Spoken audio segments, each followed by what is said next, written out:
자, 그러면 경력수첩에 대해서 이야기를 해드릴게요. 제가 이걸 항상 이제 여러분들한테 쉽게 설명하고자 이야기를 하는 것 중에 하나가 면허증과 자격증이 다른 건 아시죠? 운전 면허라고 하지 운전 자격증이라고는 안 할 거예요. 그렇죠?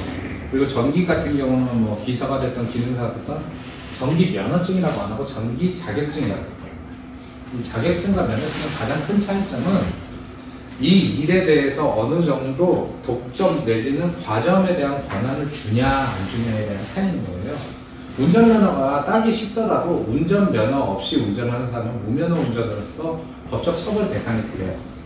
마찬가지로 전기 같은 경우도 엄밀히 말하면 공사면허가 있어야 공사를 할 수가 있는 거예요. 그렇게 하고 대표적인 게 요즘 항상 언론에서 이슈가 되는 의사 같은 경우도 의사 자격증이 아니라 의사 면허라고 그러잖아요. 즉 이 면허가 있는 사람은 이 행위를 할 수 있다고 인정해 주는 게 면허인 거고, 자격증이라는 것은 어떠한 것에 대해서 기초적인 자격을 이뤘다 이렇게 보시면 돼요.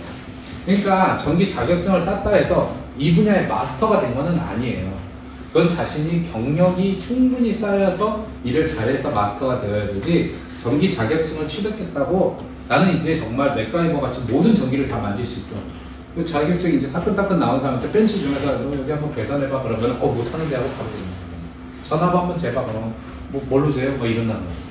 그래서 자격증을 취득했다는 것은 가장 기본적으로서 내가 이 전기공학에 대한 것을 이해했다라는 것을 산업안전관리공단에서 인정을 해준 거예요.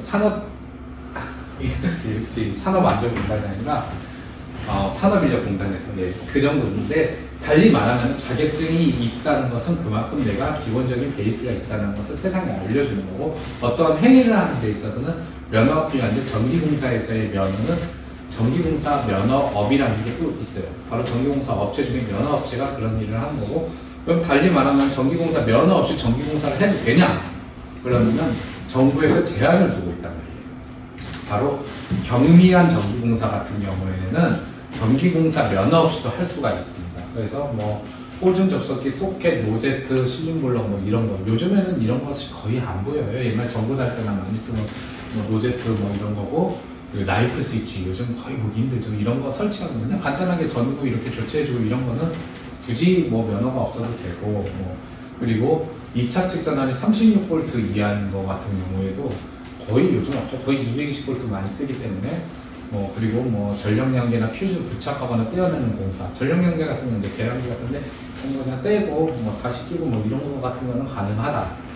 다만 여기에서 중요한 게 뭐냐면은 이 교실 같은 경우에도 공사를 하는 데 있어서는 사실 면허가 없어도 가능을 해요. 왜냐면은 220V를 써요. 그런데 600V 이하이고 전기시설 용량이 5kW 이하의 단독주택.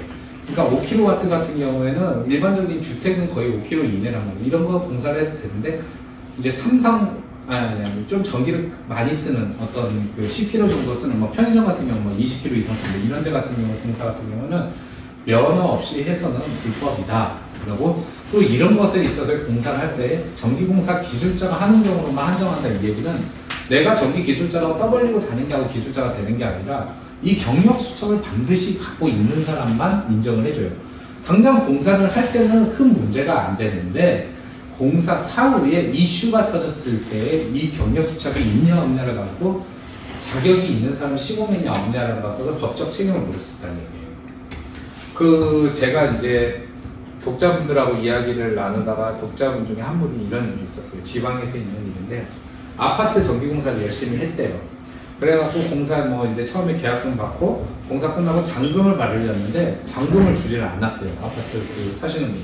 그래서 돈을 달라 그랬더니 그 주인이 뭘 알고 그랬는지, 당신 저기 자격증 있어? 면허 있어? 뭐 이런 식으로 따졌대요. 그래서 아니 뭐 자기 그런 거 준비 안 했는데 그냥 그거 없으면은 난 못 줘. 이렇게 나와버렸대요. 근데 그러면서 그분이 나한테 전화해서 물어보기를, 나 이런 것도 없이 공사해서 돈 진짜 잔금을 못 받고 있다. 어떻게 하면 받을 수 있겠느냐. 저도 그 말을 듣는 순간 깝깝하더라고. 말 그대로 굴을 파놓고 들어오길 바랬던 거였어요. 트릭을 썼다고 그러죠. 그래서 저는 그냥 할 수 있는 말이 그랬어요. 그냥 말씀 잘 드리고 그냥 무릎 꿇으면서 좀 달라고 좋게 넘어가자고. 왜냐하면 그분이 마음이 변해갖고, 그러니까 아파트 그 공사 의뢰하신 분이 너 무자격 시공인데 내가 이거 형사고발 할 거야 이래버리면 여지없이 그분은 벌금 1,000만 원 이하나 징역 1년 이하로 살아야 되거든요. 그게 그렇게 이슈가 될 수가 있단 말이에요. 그래서 떳떳하게 내 일을 하려면은 그래도 자격증을 따고 경력 수첩을 받아놓은 상태에서 공사를 하는 게 낫지, 그냥 뭐 전기 이거 좀 돈 좀 벌어보자 해갖고 뛰어들다가는 뭐 안전 이런 걸 떠나서 법적으로도 문제가 될 수 있단 말이에요. 그러니까 제가 그분한테 해줄 수 있는 말은 그거밖에 없었던 거예요. 그냥 살살 빌어라. 이거 진짜 그 사람이 법적 고발 들어간다면은 여지없이 그 사람은 처벌을 받게 되고 장금을 못 받는 게 아니라 자기 인생에 있어서 피곤한 일이 생긴다 이거예요. 그렇기 때문에 떳떳하게 일을 하기 위해서라도 우리가 경력수첩을 받는 게 좋다, 이런 말씀을 드리고 싶습니다.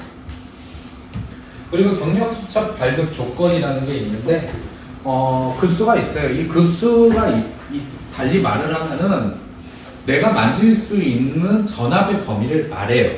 그래서 뭐 초급이 고급보다 일을 못한다 이렇게 볼 수도 없고, 뭐 특급이면은 진짜 뭐 맥가이버 마냥 이것저것 뭐 벤치질도 뭐 엄청나게 뭐 샥샥 하고 그런다는 이야기가 아니고, 초급이라는 것은 우리가 흔히 말하는 저압 계통을 만질 수 있어요. 1000V 이하.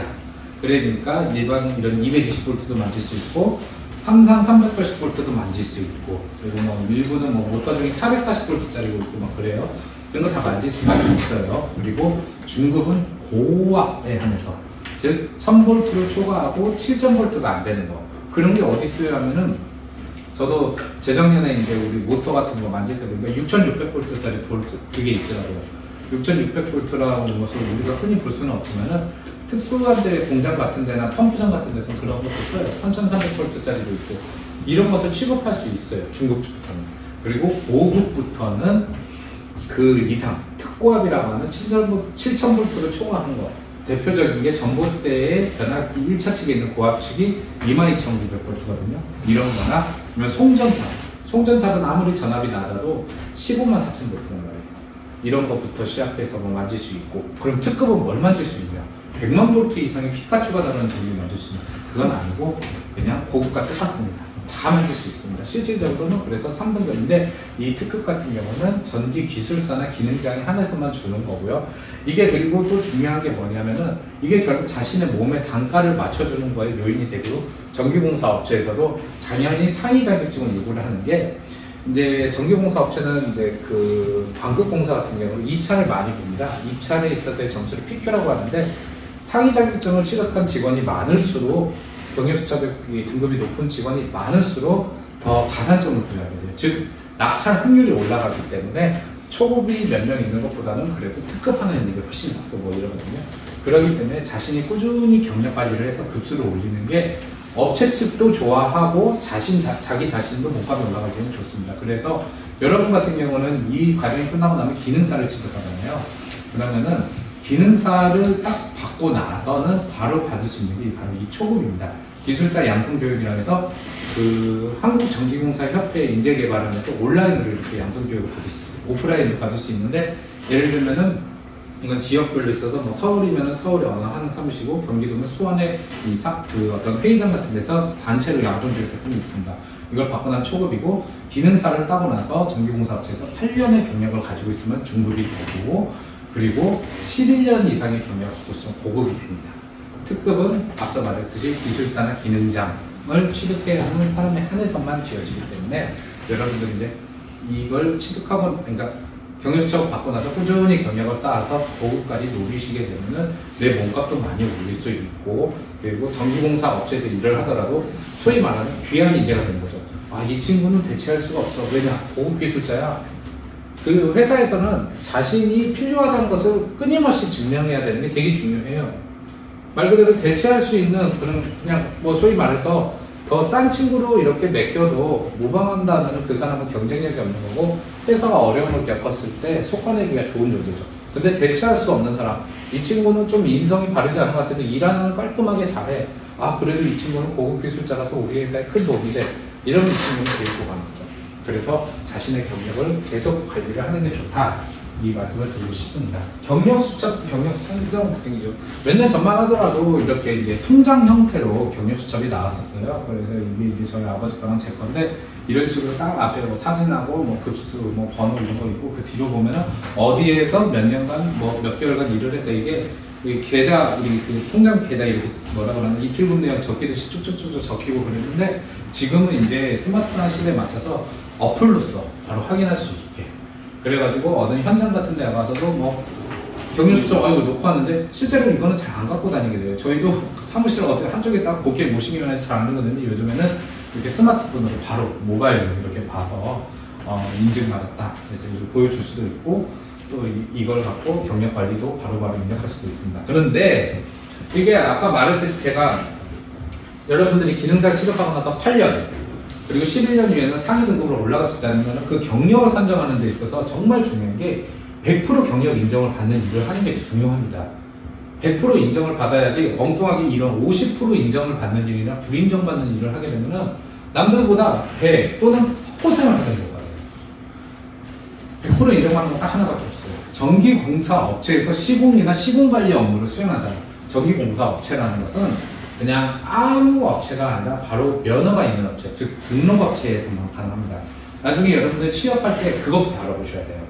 그냥 뭐 동네 아저씨가 뭐 예를 들면은 여기가 화성이니까 화성이 뭐 옆에 저기 뭐 병점이 있을 거 아니에요. 병정 전업사 해갖고 그냥 허름한 간판인데 전기를 잘한대 그분이. 그래서 그분 밑에서 좀 일 좀 해야겠다. 월급도 잘 준대. 300만 원 준대.